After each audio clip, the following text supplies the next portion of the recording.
The Valley's Jax Taylor may have vacated his and Brittany Cartwright's marital home for a new townhouse, but he still doesn't understand why she moved back in.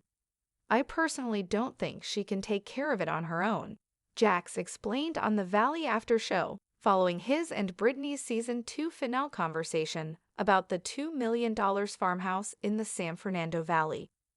It's a big house. I mean, you're talking about almost 4,000 square foot of home, 5 bedrooms, 7 bath.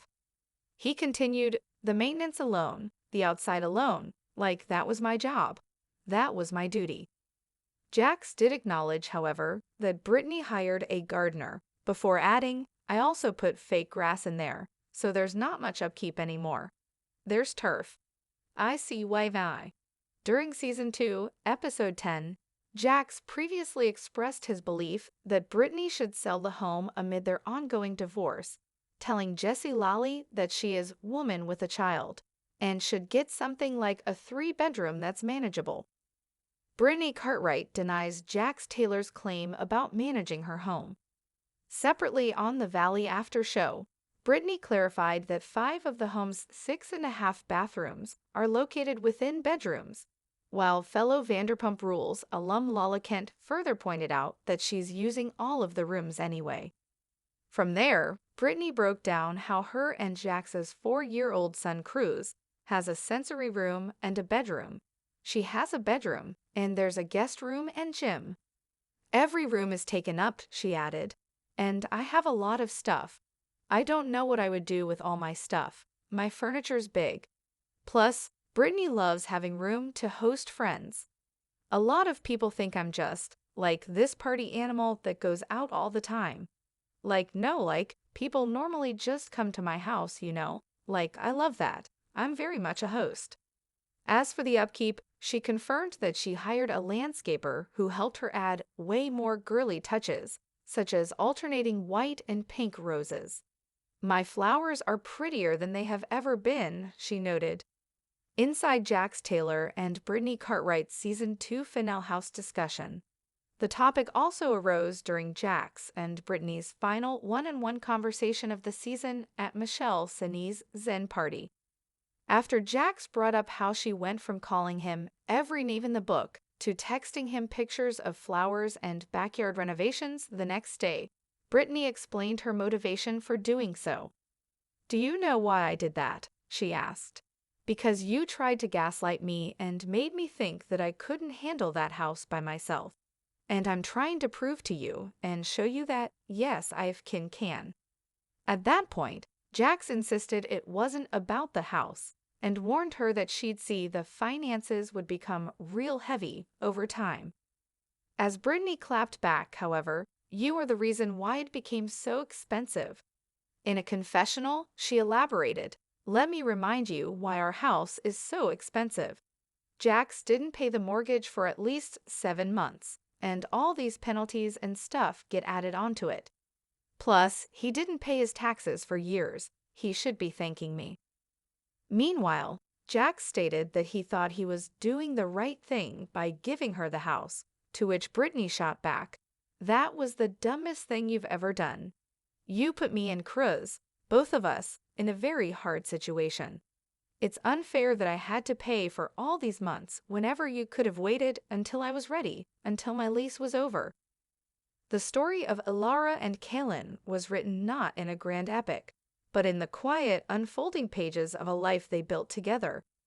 Their tale wasn't one of clashing swords or magical quests, but of weathered floorboards, sun-drenched windows, and a sprawling home nestled in the heart of a valley. This home, their home, was a testament to their shared dreams, a physical manifestation of a love that was once as vibrant and green as the rolling hills that surrounded it. But the valley's tranquility was a deceptive thing. A chasm had opened between Ilara and Kaylin, a canyon forged from unspoken words and resentments that had calcified over time. It wasn't a sudden cataclysmic event, but a slow erosion, like water carving away at rock. One day, Kaylin simply packed a bag and left, taking with him not only his clothes, but also a piece of the house's soul, leaving Ilara to navigate the echoing silence.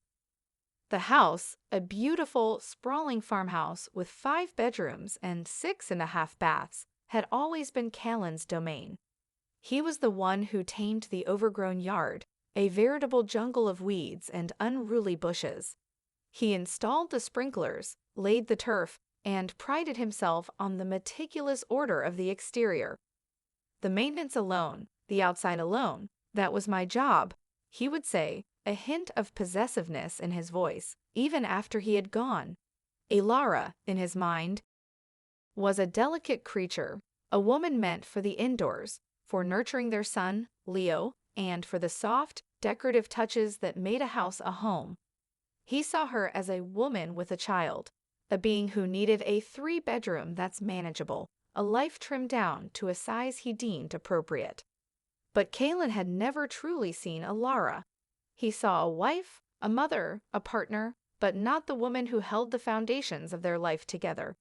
He didn't see the woman who, in the months he had failed to pay the mortgage, had quietly emptied her savings to keep their home from being repossessed. He didn't see the woman who worked 2 freelance jobs after Leo was asleep, the rhythmic tap-tap of her keyboard a silent anthem of her determination.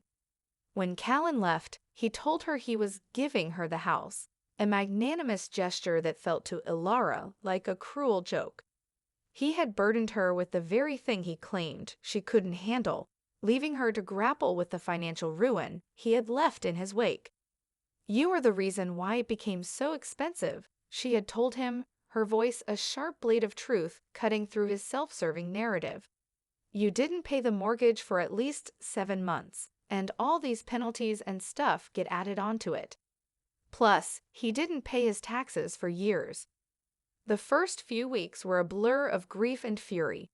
The house, once a sanctuary, felt like a museum of their failed love. Every room held a memory, a ghost of a life she was now living alone. But soon, the anger began to morph into something else, defiance. Elara decided she wouldn't just survive, she would thrive. She would prove Callan and her own lingering doubts wrong. She began by taking back the outside. The turf he had installed was practical, yes, but it lacked life. She hired a landscaper, a young woman named Maya with a wild streak and a love for native plants. Together, they ripped up the artificial grass and replaced it with a riot of life. Elara chose a palette of alternating white and pink roses, a soft rebellion against the muted greens Callan had favored. "My flowers are prettier than they have ever been," she told a friend, a genuine smile lighting up her face for the first time in weeks. Inside, the house became a reflection of her newfound freedom. The spare bedrooms, once dusty and unused, were given new purpose. Leo's room was transformed into a whimsical sensory haven, a place of soft lights and tactile toys that calmed his restless energy. The old guest room became a dedicated gym, a place where Elara could sweat out her frustrations and find strength.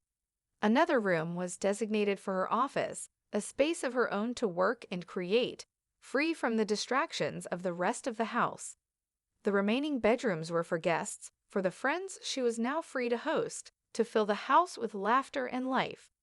"Every room is taken up," she told Callan on one of their rare, stilted calls. "I'm using all of the rooms anyway." He didn't understand. He saw a big, unmanageable space. She saw a canvas, a sprawling testament to her resilience. The house, once a burden, had become her partner in this new chapter. It was a place where she could host friends, where the kitchen was always filled with the smell of fresh-baked bread, where the sound of children's laughter echoed in the hallways. One evening, Callan called again, his voice laced with the same condescending tone. He had seen the pictures she had sent, the new flowers, the renovated backyard. "Do you know why I did that?" she asked, the words tumbling out before she could stop them. "Because you tried to gaslight me and made me think that I couldn't handle that house by myself. And I'm trying to prove to you and show you that, yes, I can. In the end, it wasn't about the house. It was about the narrative he had tried to write for her, the small, manageable life he had envisioned. But Elara had taken the pen back. She was the author of her own story now, and it was a story of a woman who, in the face of valley shadow, had found her own light and a home that was not just a house, but a monument to her strength. The valley still held its secrets, its quiet heart still beat with the rhythm of the wind, but now it also held the promise of a woman who had learned to bloom on her own.